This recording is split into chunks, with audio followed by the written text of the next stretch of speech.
Ağdam Mərkəzi Xəstəxanası böyük korpuslardan biri və ortadakı korpus artıq hazır olmağa yaxındır. Amma yenə də belə görünür ki, burada hardasa bir en azı 7-8 aylıq iş var. Çünki xəstəxana sadəcə binanın tikilməsi ilə əmələ gələn bir iş deyil də. Bunun avadanlıq cihaz təminatı var.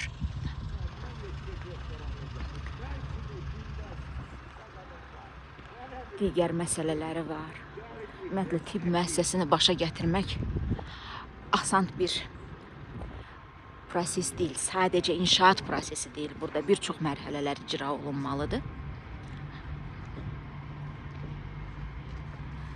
Əvvəlki mən quruculuq tikinti işlərindən danışanda bu haqda ətraflı məlumat vermişdim. Çox böyük bir kompleksdir və burada təxminən bu ərazi üzrə regional tibb mərkəzi kimi nəzərdə tutulur. Hətta onkoloji şöbə belə olacaq burada.